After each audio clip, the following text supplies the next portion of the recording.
Hey y'all, welcome to another video from WreckingOwl.com. It's September in Texas, so we're starting to get seed in the ground for food plots.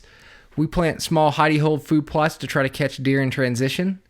So I thought I'd walk you through how we use minimal implements to plant a food plot and how we've had some success in getting deer to come into these food plots. So the first thing you want to do is clear out the land where you're going to put the Hidey-Hole. We usually do this in a wooded area that's surrounded by cover to make sure the deer are comfortable coming in. And then you'll take a soil sample that'll show you how to supplement the soil for maximum yield for whatever you're planting. I have details on how to do this on the blog. And once you have the details of the soil sample, it'll tell you exactly how you need to supplement the soil. Typically, you're adding one of two things. You're adding lime. We usually do this in pelletized form just because it's easier than the pulverized form. So look at how much lime you need to add to the soil. Get a nice spreader. We use this large spreader from Tractor Supply. I believe they also have them online. But we've done the Scott spreader in the past, and they just don't hold up to the rough terrain. So get a good spreader with pneumatic wheels, and you'll easily be able to spread 10 bags of lime in an hour. So once you've added the lime, we also had to add some potash. We bought the potash, but you could also use wood ash if you had to supplement the soil. Again, same thing. Go to your spreader. This is a little bit different size.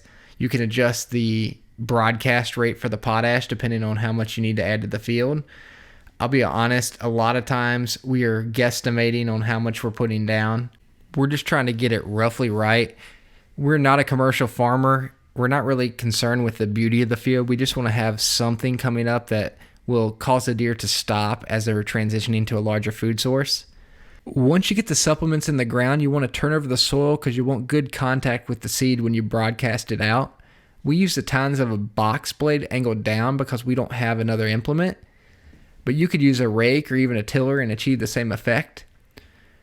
Last year we planted radishes, and this year we're going to plant turnips and see how they do. We had a lot of luck with the radishes because the deer would eat both the taproot as well as the greens on top. The seed is similar to the radish for the turnip, so all we do is hand broadcast it. Again, we're not commercial farmers, so we're just trying to get something to come up in the ground. And since we don't have a better way to broadcast the seed, we just broadcast it with our hand. If you get the soil right and you get some rain, odds are something's going to come up.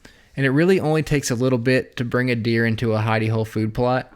This buck was shot following a doe that was feeding on some late fall browse that was still left in one of our food plots. So if you haven't done it before, it's fun, it's rewarding to try to make your own food plot, and hopefully this gives you a little bit of confidence in trying it yourself. Thanks, y'all.